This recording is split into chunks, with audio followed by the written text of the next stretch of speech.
Iniciamos entonces con la conferencia La educación popular y sus procesos pedagógicos e investigativos, a cargo de Carlos Rodríguez Brandao de Brasil.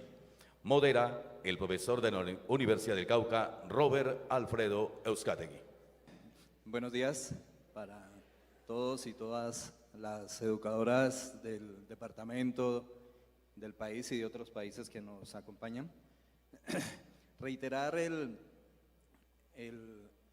saludo que hace la Universidad del Cauca y Asoinca a todos y todas las personas que nos acompañan, en el entendido de que estamos viendo en la educación popular el camino para la transformación en lo que desde el Foro Social Mundial en Porto Alegre se decía, la educación popular como una posibilidad de construcción de otros mundos posibles. Tengo el honor de estar aquí con el maestro Carlos Rodríguez Brandao. Ya hace 4 años nos acompañó también en este evento. Fueron muchos los aprendizajes y estamos seguros que van a ser también muchos en este encuentro que vamos a tener con el maestro. Pues, ¿qué se puede decir del maestro que ya muchos de nosotros no conozcamos? Trabajó desde la década del 60 con el maestro Paulo Freire y desde ahí han sido muchos sus aportes. Me atrevería a decir que el texto Pedagogía de la Autonomía refleja lo que es el maestro, pero fundamentalmente en una de los subcapítulos del texto que dice enseñar exige la corporificación de las palabras a través del ejemplo. Creo que el maestro es eso, es una acción constante, consecuente con lo que él piensa, con lo que es y con los principios de la educación popular. Quiero retomar antes de darle la palabra a él, que es a lo que venimos a escucharlo y aprender, una frase que decía el maestro, que la acción social invada a toda Latinoamérica y al Caribe. Yo creo que habría que aumentarle que la acción social desde los principios de la educación popular invada a toda Latinoamérica. Bueno, sin más comentarios, sin más preámbulos, entonces vamos a escuchar al maestro en la conferencia La educación popular y sus procesos pedagógicos e investigativos. Tendremos aproximadamente 1 hora y de ahí un espacio para algunas preguntas, comentarios que tenga el público. Maestro. Sí, tranquilo.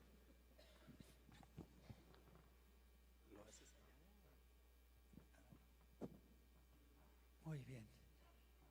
Buenos días todas y todos.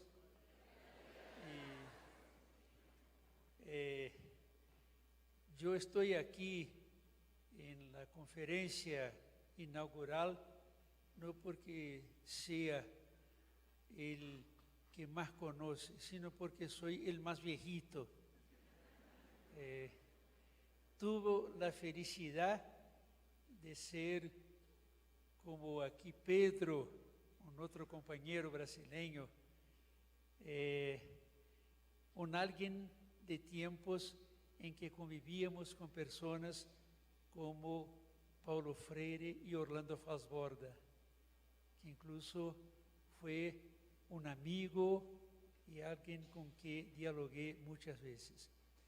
Y muchas veces vine a Colombia, desde más de 20 años, creo que casi 30 años atrás.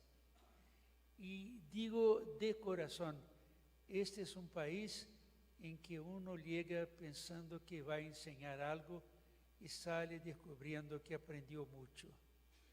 Es algo que incluso me obliga a utilizar una palabra en portugués y decir a ustedes gratidão. Muchas gracias por todo lo que viví y espero el año siguiente hago 80 años, pero espero que no sea la última vez en que esté en este querido país, con tanta gente tan querida. Bueno, yo tuve hace años atrás, creo que no estará más entre nosotros, un amigo profesor de historia del noreste, y Silvio se llamaba. Y este tipo muy curioso enseñaba la historia desde el presente hacia el futuro. Así que pasaba por una banca de periódicos, compraba un periódico, siempre así. Llegaba a la clase y elegía cualquier noticia local de su ciudad, Recife, en Pernambuco, incluso en donde nació Paulo Freire, o regional de Brasil, pues de Colombia o de lejos del Vietnam, y leía una noticia y después preguntaba, ¿qué habrá pasado para que ayer eso haya pasado, pues en Vietnam, en Colombia o en Brasil? Y así desde el presente, críticamente, llegaba a un momento de pasado que interesaba a los estudios. Les digo eso porque voy a ser, no como Silvio, pero voy a hacer un poquito de cambios estructurales en mi ponencia, ¿no? Aquí está el compañero Marco Raúl Mejía, que incluso estará conmigo en un panel luego enseguida, y que pueden ver en el programa, tiene la única conferencia que no tiene título, ¿no? Y aprovechando esta osadía de Marco Raúl, del querido Marco Raúl, yo voy a cambiar un poco no solo el título, sino que también el sentido de mi ponencia para ustedes. Yo preparé, incluso como Paulo Freire, escribiendo a mano acá, una reflexión que al revés de Silvio sí parte del pasado, pero que parte no para historiar la educación popular, sino que para replantear algo muy significativo y olvidado sobre los orígenes de la educación popular.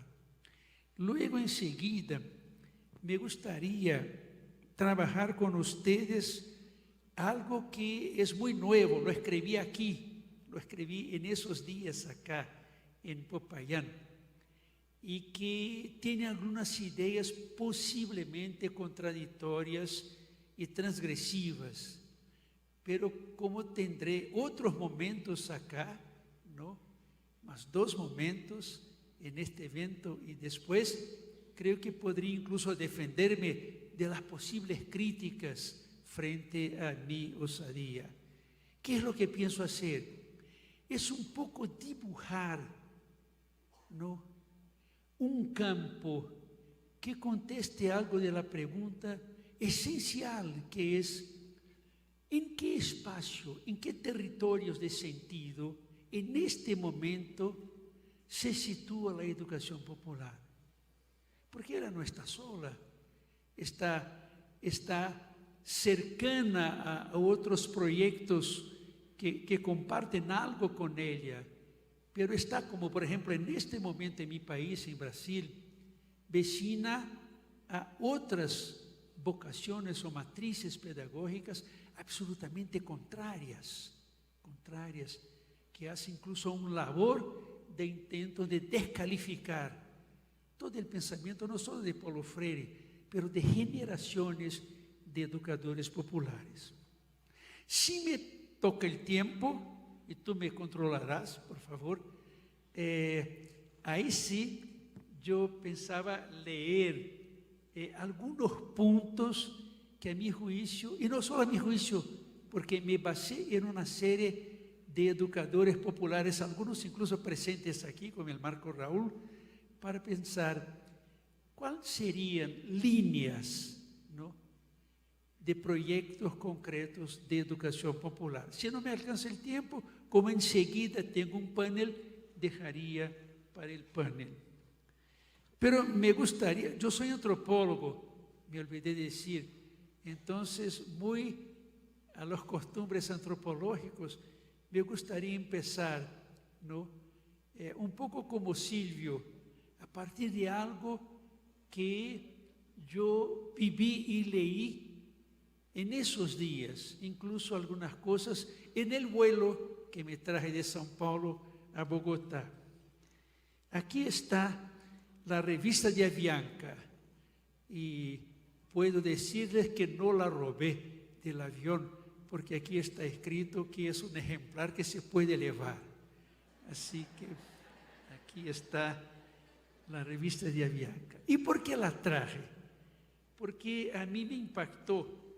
Claro que no leí toda la revista, tiene pocas cosas que de hecho vale la pena en este mundo en que esas revistas son tan dedicadas a decir a los ricos cómo viajar por países sin ver el pueblo y viendo sus maravillas. No. Es interesante que luego, y está muy bonito, en una de las primeras hojas hay un cuadro que le rinde homenaje a Mahatma Gandhi, los 150 años de su nacimiento. El gran Gandhi, el liberador de India, un hombre que dedicó toda su vida, incluso su muerte fue asesinado, a la paz, a la creación de la armonía, pero a partir de la justicia, en su lucha incluso por la liberación de India de la tutela de los ingleses. Pero un poco más adelante hay una crónica muy interesante. ¿En dónde estará?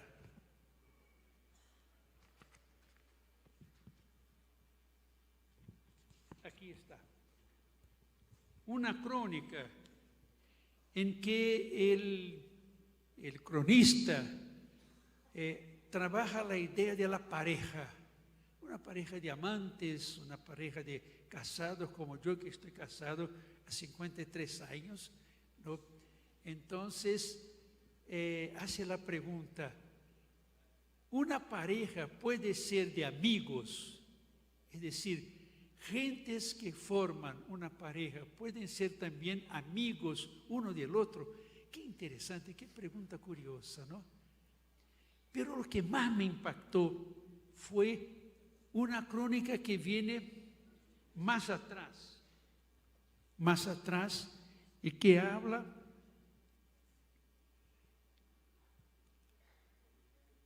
de algo, no sé si alguien conocerá aquí, se llama la sologamia. Sologamia. Entonces el cronista Ramiro Valencia, espantado, trabaja algo que viene de Europa y sobre todo en su caso de España, que es una especie de nueva ola de personas que se casan consigo mismas. Por eso, sologamia. Incluso van, no sé si a una iglesia o a un ritual en un sitio y hacen, incluso vestidas a veces de novia, de blanco, hacen un voto: prometo serme fiel, cuidarme en la riqueza, en la pobreza, en la salud, en la enfermedad, todos los días de mi vida. Y el cronista dice enseguida: eso parece una locura, una parodia, pero entendí que era muy serio. Casarse consigo mismo. Puede que parezca, como dice él, algo muy interesante, ¿no? Prometerse a sí mismo vivir una vida de absoluta felicidad y felicidad a la persona llamada yo mismo. Pero cuando se viene de Mahatma Gandhi, se pasa por la pareja y se llega a las gentes que se recusan incluso afectivamente a vincularse con un otro para dedicarse a mí mismo, única y exclusivamente. Sacramentarme a mí como el sentido de mi propia vida. Eso parece tener una cara muy buena, autoestima, ¿no?, de los libros de autoayuda. Pero ya pensaron ustedes qué extremo de individualismo, qué extremo, es decir, lo único que cuenta, la única que cuenta es mi absoluta persona y es solo a ella que yo prometo una absoluta fidelidad. En la misma revista venimos de extremos, ¿no? De un hombre que dedicó su vida y su muerte a los otros, incluso a las gentes más pobres, más miserables, incluso a los intocables, a la casta más inferior de India, ¿no? En la punta final, alguien vestido de blanco, olvidada de los otros y casándose consigo misma. Eso me parece, este punto final, una amenaza a nuestros mundos mayor que las locuras de Trump o que las del presidente actual o el antepresidente de mi país. Bueno, esto fue la introducción. Ahora vamos allá.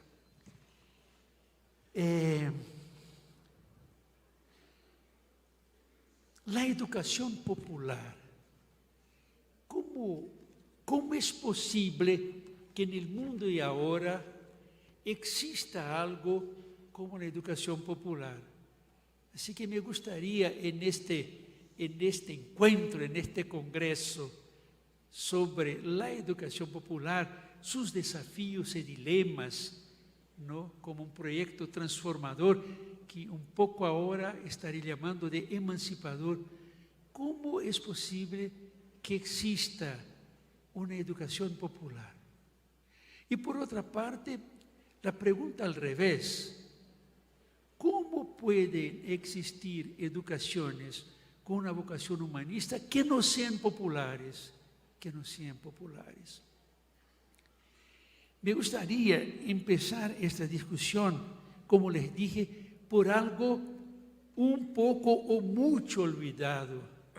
Y ayer incluso en la infinable reunión de compañeros y compañeras de CEAL, yo hacía un poco de memoria de eso. En los años 60, en los primeritos años 60, en el año 60 de la década de los años 60, en noreste de Brasil, después en Brasil, y ya entre 60 y 70, por toda América Latina, de Patagonia hasta México, ¿no? Lo que nos reunía principalmente en este momento inaugural en el noreste de Brasil, no se llamaba educación popular. La educación popular es un nombre que aparece y que después se hace un punto clave para nosotros, no solo como proyecto pedagógico, sino que como proyecto de vida, de transformación social, ¿no? Se hace un poco más tarde, y lo que nos congregaba, que no me tenía el nombre de cultura popular. Éramos en aquel tiempo, yo mismo en 1963 me involucré con uno de esos movimientos de cultura popular. Éramos entonces en mayoría jóvenes estudiantes, jóvenes profesores, intelectuales, ¿no? Asociados de una nueva manera con las gentes del pueblo, campesinos, obreros, ¿no? En una labor que yo podría sintetizar de la siguiente manera: pensar la educación como cultura y pensar la cultura como política. Si pudiéramos sintetizar no solo todo lo que escribió Paulo Freire, sino todo lo que escribimos como educadores populares, creo que esta pequeña consigna sería la mejor síntesis. La educación pensada como algo inscrito en el mundo de cultura, pero la cultura pensada no solo como tradiciones, como música, como la literatura oral de los pueblos indígenas, negros, campesinos, sino que cultura como una labor política, como un enfrentamiento político. La cultura popular, la idea de movimientos de cultura popular en aquellos tiempos, tenía dos direcciones. incluso a través de una de ellas me hice antropólogo, ¿no? Primero, ir al pueblo y tratar de investigarlo. De ahí el nacimiento, incluso acá en Colombia, con Orlando Falsborda, investigando comunidades negros en la costa de Colombia, tratar de investigarlos, no solo interesado en sus curiosidades, ¿no? En su culinaria, su música, sus tradiciones, sino que la Colombia profunda, el pueblo, su vida, sus luchas, su sufrimiento, ¿no? Eso era para nosotros, lectores fanáticos de Antonio Gramsci en aquel tiempo, ¿no?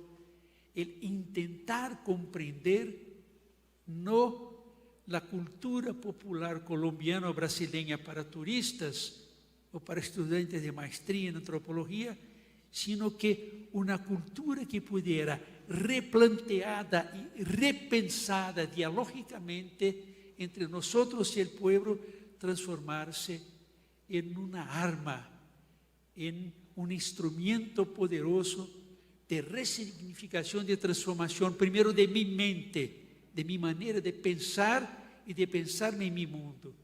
Y segundo, en términos colectivos, en términos de clase social, campesinos, obreros, una transformación de disposiciones en dirección a una emancipación, a una decolonización, a una liberación. Y entonces en aquellos tiempos creamos algo que creo que lastimablemente está, no digo totalmente perdido, pero está sin la fuerza que tenía en aquel tiempo. Es decir, creamos como aquello que desde la cultura popular vino a ser la educación popular, una integración, una interacción entre la música, la poesía, el cinema, el teatro, las tecnologías de trabajo, la arquitectura, la ingeniería, la salud y hasta la educación. Y hasta la educación. Yo siempre digo, cuando comenzamos a leer en las universidades los escritos de una educación pluricultural, transdisciplinar, pensamientos holísticos, me recuerdo de que en los años 60, sin estos nombres europeos y solemnes, nosotros practicábamos principios concretos de una labor no solo integrativa, interactiva entre varias ciencias, varias prácticas sociales, pero también un paso a más con un afán de que la música, el teatro, la poesía, todo se hiciera instrumento desde abajo, como diría Marco Raúl Mejía, de liberación, de transformación, de emancipación social. Y cantábamos, y bailábamos, y creábamos distintas expresiones. Yo siempre pienso que una de las mayores injusticias de la memoria pedagógica es la memoria tan justa y atenta y presente de Paulo Freire y el olvido de un compañero suyo que se llama Augusto Boal, pernambucano como Paulo Freire, el creador del teatro del oprimido. No sé si hay acá en Colombia grupos de teatro del oprimido. Sé que hay más en Europa que en Brasil, más en Europa que en Brasil. Casi imposible pensar la pedagogía del oprimido sin pensar el teatro del oprimido y la música de protesta de aquellos tiempos y de tiempos siguientes. Una otra cosa que hay que hacer recuerdo ahora, sobre todo mirando a las caras jóvenes que aquí están.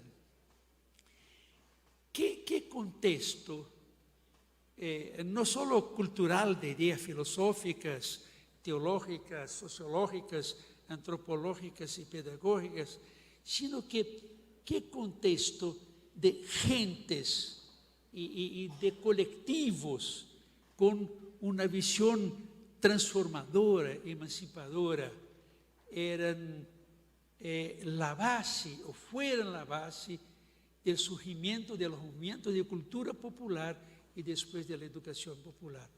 Es curioso que eso es algo que yo casi nunca o nunca leo en los libros sobre la educación popular y su trayectoria.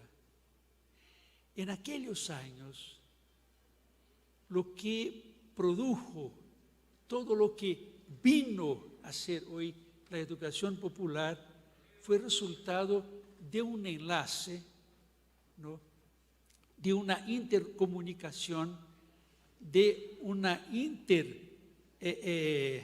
acción transformadora que reunía cristianos, personas y colectivos cristianos emancipadores. Yo pertenecía a uno de ellos, soy de tiempos de Frei Beto, del Betinho, de Leonardo Boff en Brasil y de tantos y tantos otros. Había incluso en aquellos tiempos encuentros de cristianos por el socialismo y encuentros de curas del tercer mundo, todos vinculados a lo que vino a ser décadas más tarde la teología de la liberación. En un segundo plan, militantes que yo llamaría de humanistas críticos, ni marxistas ni cristianos, pero comprometidos con los mismos proyectos. Y en la otra punta, compañeros y compañeras marxistas en las distintas tendencias, maoístas, trotskistas, leninistas.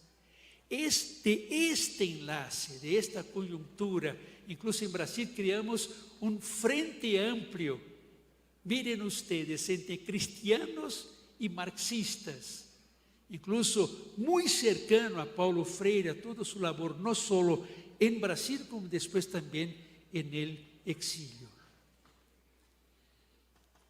Y esas fueron décadas, los 60, 70 y 80, en que por primera vez, no en una individualidad, ¿no?, como en el caso de Silvio Rodríguez, por ejemplo, sino que en una colectividad, Latinoamérica, por primera vez, repito, crea sucesivamente, no solo educación popular, sino que toda una serie de teorías, de propuestas y de prácticas emancipadoras.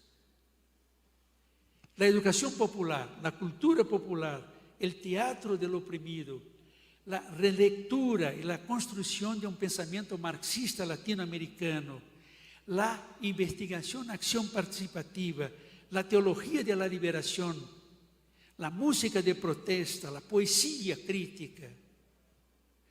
Si hacemos interagir en el curso del tiempo, 60, 70, 80, lo que tendríamos frente a nosotros sería posiblemente el momento, el tiempo más creativo, no solo en términos de inventar prácticas no pensadas incluso en Europa o en Estados Unidos, sino que pensarlas primero desde abajo, a partir de grupos, de movimientos, de insurgencia popular en el campo y en la ciudad.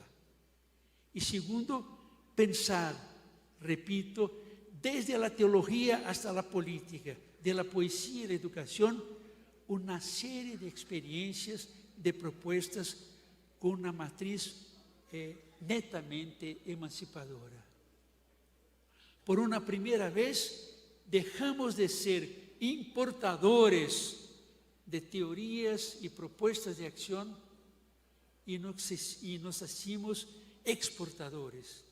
Norteamericanos y europeos venían acá, a Colombia, a Brasil, a todos los países de Latinoamérica, para aprender con nosotros, incluso para llevar para allá cosas que incluso tienen mucha fuerza allá en Europa hasta hoy.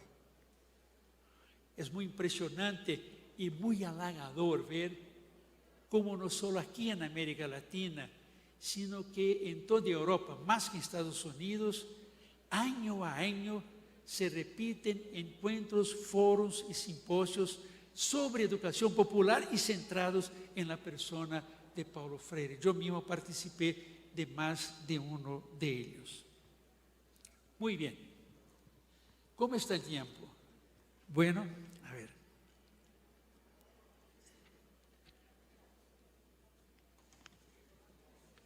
Yo hice un quadro, miren que fantástico. Se tuviera un data show, sería, miren, no sé si tendré. ¿Qué campo? Que me gusta llamar territorio de sentidos y de prácticas, ahora centradas en la educación. ¿En qué campo se sitúa la educación popular? ¿Qué es cercano a ella? ¿Qué es opuesto a ella? ¿Qué es antagónico a ella? Entonces voy a proponer a ustedes, y como les dije, como algo en estado de borrador, y espero incluso recibir críticas que me ayuden a rever o entonces a mejorar esta propuesta. Yo pienso que si pensamos, ¿cuál es la variabilidad? ¿Cuál es el campo de alternativas de las educaciones vigentes en este momento? Yo no diría en el mundo, pero específicamente acá en América Latina. Así que, escapando a la ortodoxia de los libros de pedagogía, de historia de la educación, yo pensé 4 matrices o 4 vocaciones de la educación. Yo llamé la primera la educación innovadora. La educación innovadora. Y estoy desconfiado que en su charla y también en el panel, Marco Raúl tendrá que trabajar un poco las contradicciones de esa que estoy llamando aquí de educación innovadora. ¿Innovadora por qué?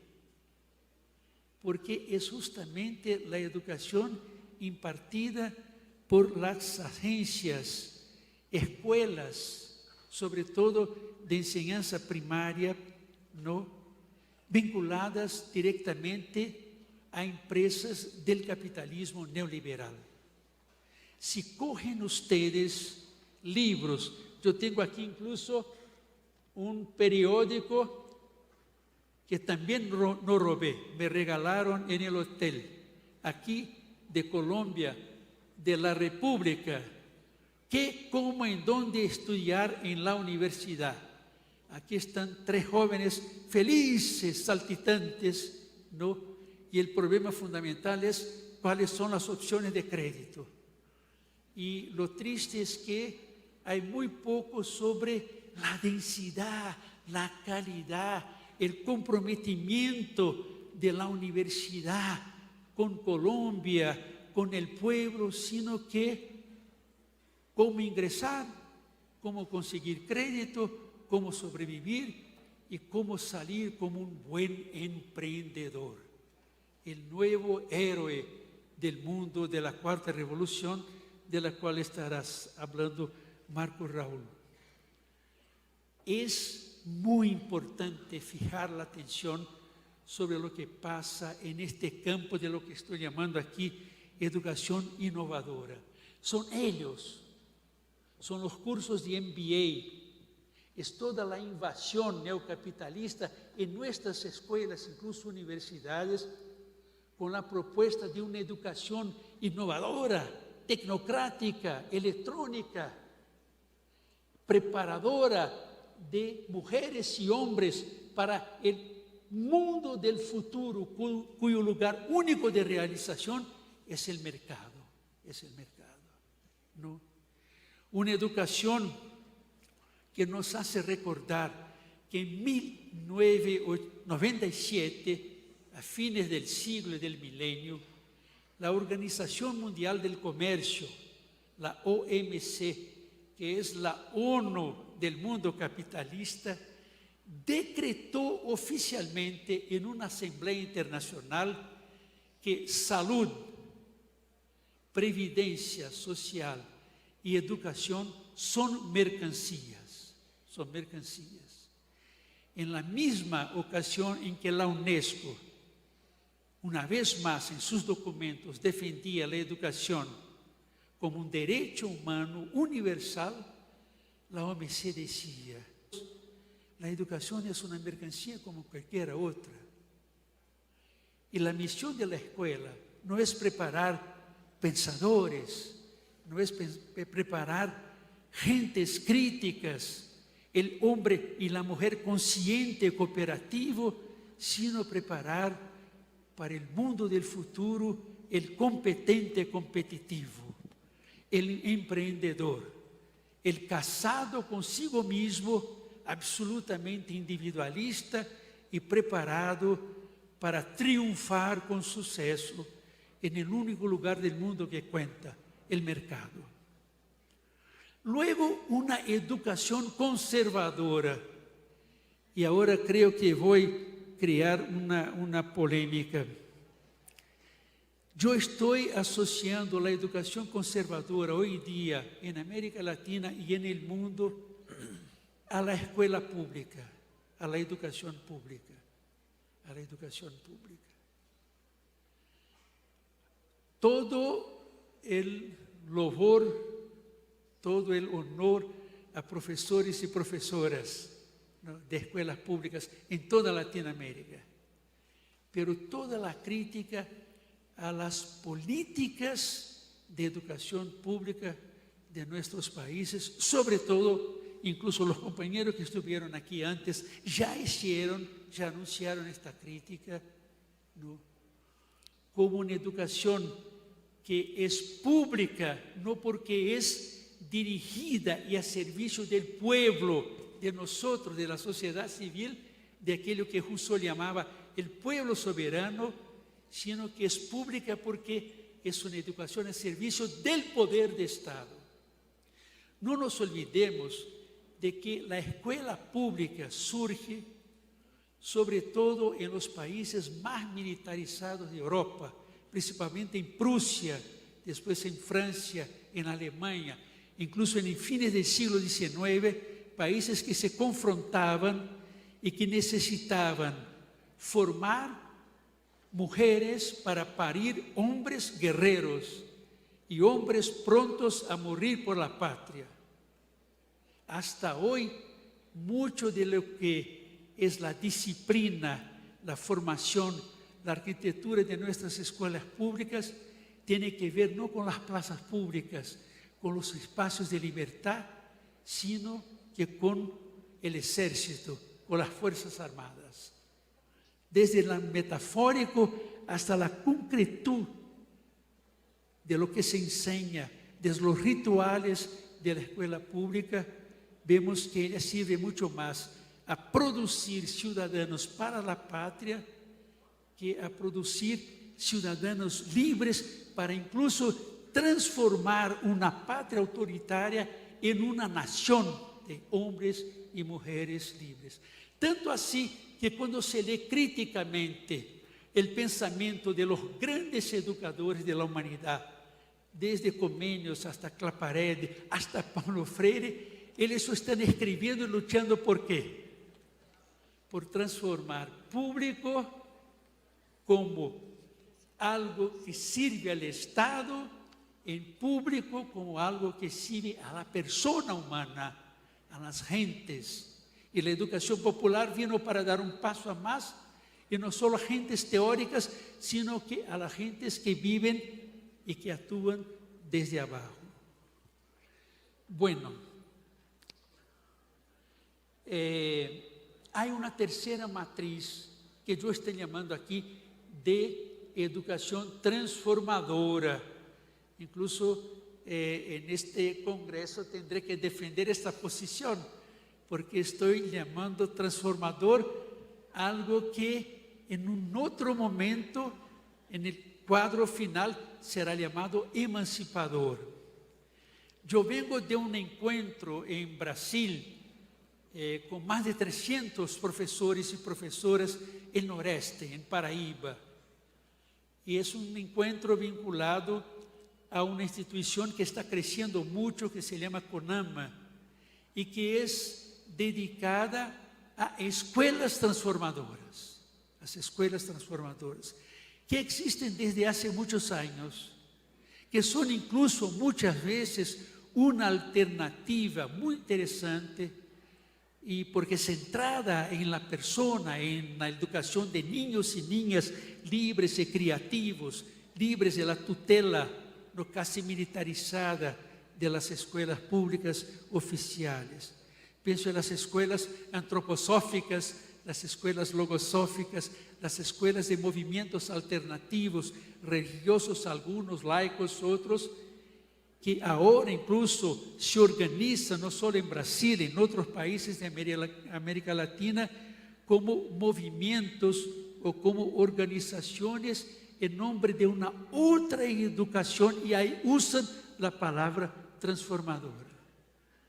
Pero usan, y ya es un grande avance, con un sentido que nos obliga a pensar una cuarta alternativa, porque el transformador aquí es un transformador de la persona. Crear niños, niñas, miren por ejemplo la propuesta de las escuelas antroposóficas de la pedagogía Waldorf, creativos, en las escuelas en que el niño pueda crear su mundo y no vivir en un mundo impuesto por políticas educacionales y profesores dominados por ellas. Escuelas como la Escuela de la Puente en Portugal, ¿no?, que ahora viene, se implanta en Brasil, de la libertad, de la autonomía, centrada en la creación de personas, no solo para el mercado, pero para vivir su vida en su plenitud. Pero quiero hablar de una cuarta matriz, y no la llamaré aquí transformadora, sino que emancipadora, porque ahí en donde se sitúan la educación popular, la IAP, a más de transformación de personas y de centrar en la persona y no en el Estado y ni en el mercado, ¿no? La educación y su vocación centran en personas capaces de transformar su mente, de transformar sus actos, su destino, incluso su presencia en la sociedad, como alguien comprometido no solo con mi transformación personal en dirección a mi autonomía y a mi felicidad, sino que mi transformación personal en términos de un compromiso, de salir de mí mismo en dirección al otro, de comprometerme con ello, de desde abajo, como diría Marco Raúl, desde mi compromiso no de servirme del pueblo, como la educación pública y sobre todo la educación del mercado, sino que de servir al pueblo para que desde ahí proyectos emancipatorios de transformación de la sociedad, de las estructuras sociales, políticas y económicas, yo pueda crear o podremos crear colectivamente un mundo de libertad, de felicidad, de justicia y de inclusión. ¿Cómo estoy? Bueno, 15 minutos. Yo quería un poco de agua.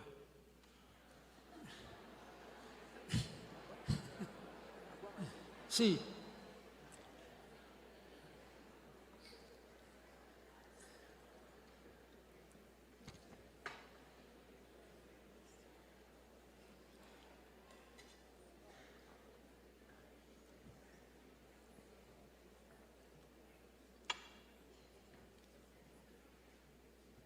Lo bueno de nunca usar data show es que puedes hacer lo que quieras con lo que escribiste. Así que voy a saltar este hermosísimo cuadro, lo dejaré para el panel, ¿no? Y voy a pasar a la parte siguiente, que es una lectura, ahí sí, de un texto, de un escrito que lo preparé, y debo confesar en buena medida a partir de lecturas de Raúl Civetti y de dos colombianos. Uno que llega mañana, el querido Alfonso Torres, y otro, el venerando Marco Raúl Mejía, que aquí está sentado y me mira con señales de aprobación y otros no tanto. Bueno, si pudiéramos pensar desde abajo, es decir, desde un punto de vínculo de comprometimiento entre nosotros, educadores populares, desde jóvenes hasta viejitos como yo, y las gentes del pueblo, y los movimientos, como yo estaba ayer, ¿no?, visitando la universidad indígena acá del Cauca, ¿no? Y si yo pudiera pensar en la absoluta actualidad de ahora, ¿no?, ¿qué caracteriza este enlace movimientos populares y educación populares? Entonces, está escrito en portugués, voy a intentar traducir, ¿no?, posiblemente con muchas deficiencias. Ellos nacen y se ramifican desde y entre los más diversos territorios geográficos, sociales y simbólicos de origen.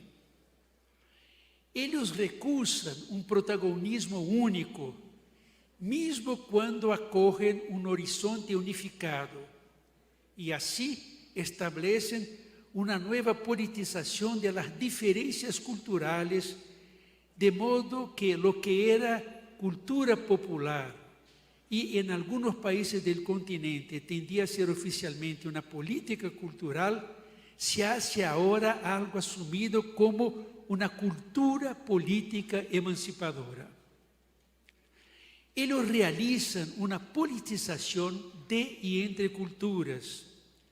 Lo que antes era creado para ser pensado y vivido, se hace ahora algo destinado a también transformar emancipatoriamente esquemas, estruturas y sistemas de pensar y vivir. Y esas culturas plurales se nutren de la idea de la inviabilidad de una cualquiera cultura única, o mismo una cultura socialmente unificada. Por ejemplo, una cultura nacional colombiana, una cultura en una intercomunicación entre culturas diferenciadas, justo a causa de sus diferencias dialogables e interinfluencia, pero siempre irreductibles a otras, sobre todo en una sociedad emancipada e igualitaria.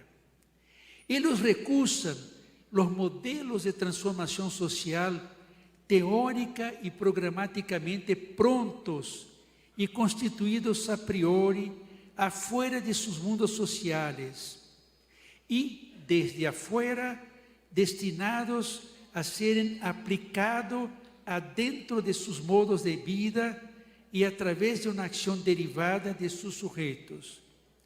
Ellos actúan en dirección a pluriproyectos abiertos, dialógicos, flexibles, a serem construídos em los propios múltiplos e diferenciados processos de lutas populares emancipatórias.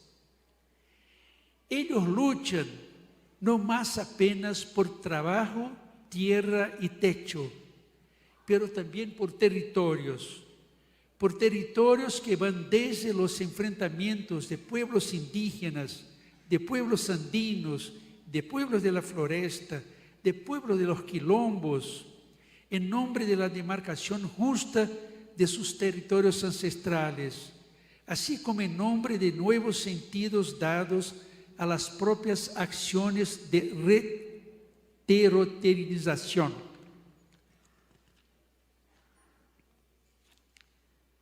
Territorios sociales, territorios culturales, territorios étnicos y simbólicos de vida y de atribuição identitária a modos de vida y a sus sujetos de vida. Junto con los enfrentamientos en nombre de una transformación de las estructuras dominadoras de economía y poder, ellos se enfrentan el Estado servil al capital también en nombre de la alternativa de la creación de una misma nación soberana o de plurinaciones de vocación pluriétnico-cultural. Ellos descalifican las opciones únicas concentradas en la hegemonía de partidos únicos, de poderes y proyectos excludentes de conducción de trayectorias emancipatorias uniformes. Actúan en dirección a una confederación solidaria de pluripoderes y de multiproyectos y de diferentes unidades socioculturales gestionadoras de poderes, pero nunca del poder, de un poder único, de cualquier poder único y centralizador. Ellos optan como un horizonte de una salida emancipatoria del sistema capitalista por diversas viables, diferentes y convergentes alternativas de gestión social, de vidas sociales en una era postcapitalista. A partir de sistemas propios de endoeducación, como la educación propia acá de los indígenas del Cauca, desplazado de realizarse como a través de propuestas y modelos únicos, parten en dirección a diferentes modalidades y articulaciones críticas. Ellos traen para escenarios de insurgencia no solamente sus vocaciones de resistencia y de lucha contrahegemónica, pero también las más diversas prácticas de producción del compartir la vida, algo que debería se constituir como fundamentos de alternativa, tales como el feminismo, la economía solidaria, la economía del don, la agroecología, la agrosilvicultura, la ecología gestionada por comunidades, territorios, éticas estéticas y nuevas eróticas de la vida en dirección a una vocación altermundista.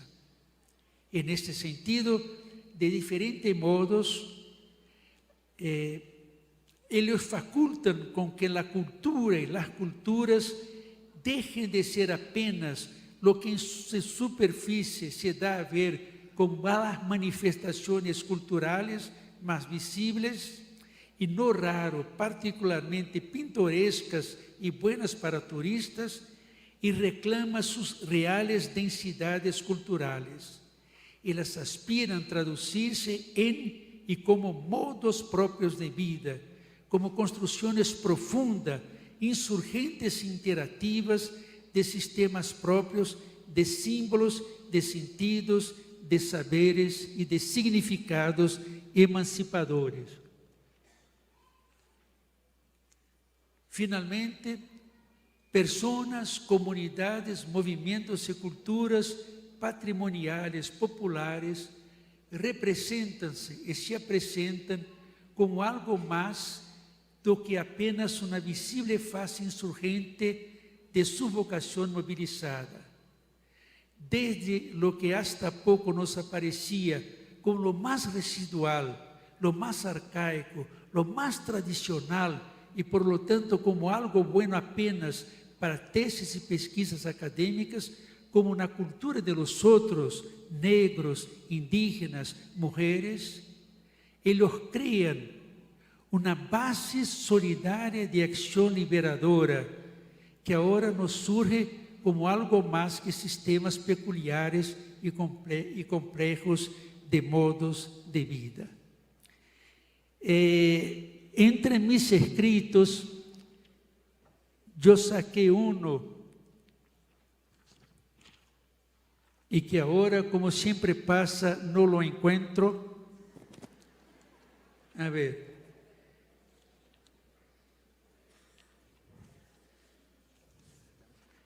Sí, en verdad se perdió.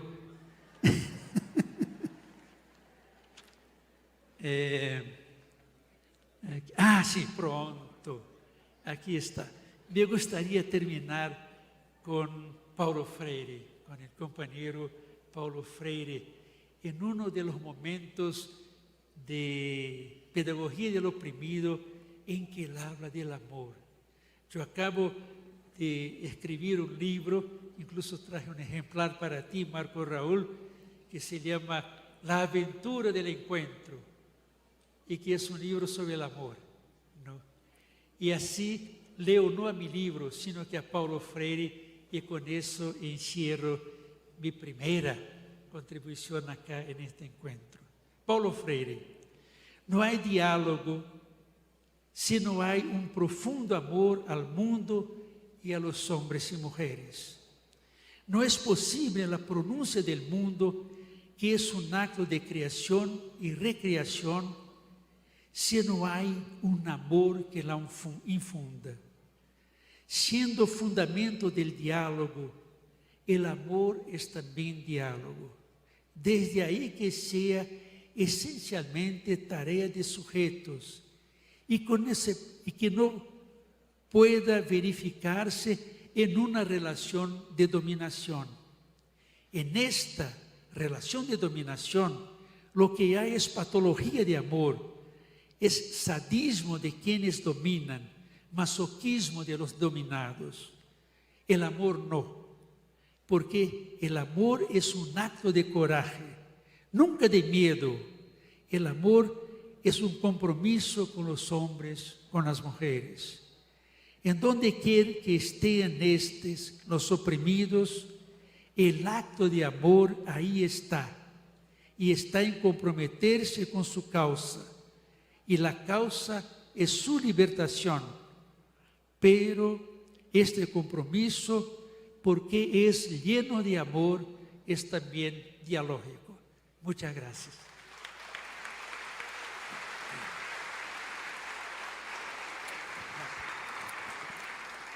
Gracias, maestro. Muchas gracias al conferencista Carlos Rodríguez Brandao de Brasil. Su conferencia, La educación popular y sus procesos pedagógicos e investigativos. Con ustedes, el profesor Robert Alfredo Euskate. Bueno, agradecer al maestro Carlos Rodríguez Brandao.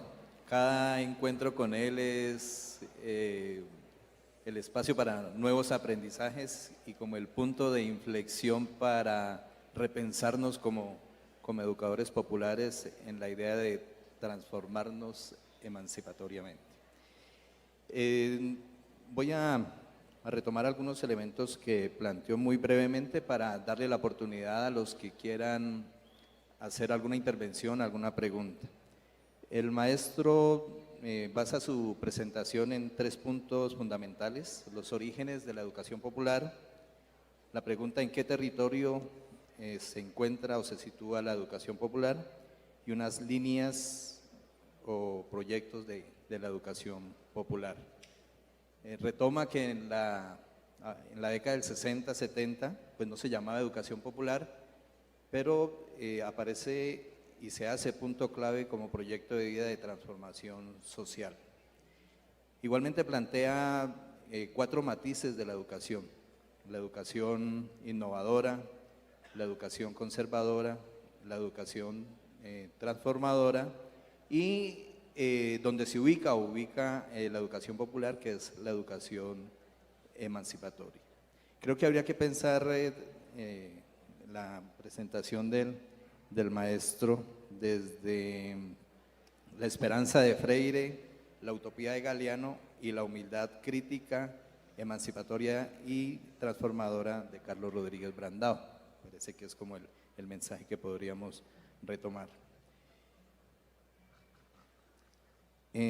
Estas son preguntas. Sí, vamos 1 o 2 preguntas, maestro, como para pues no dejarlas aquí, ¿no?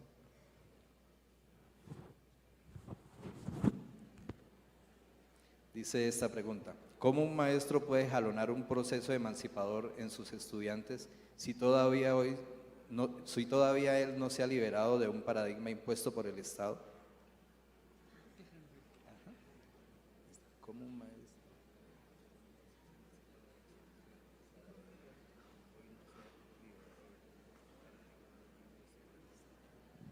Bueno, esta pregunta, son muchísimas, pero como tenemos el panel ahora, o con otros interlocutores, y para no avanzar en el tiempo de panel, yo pensaba dejar un poco para esos momentos, ¿no?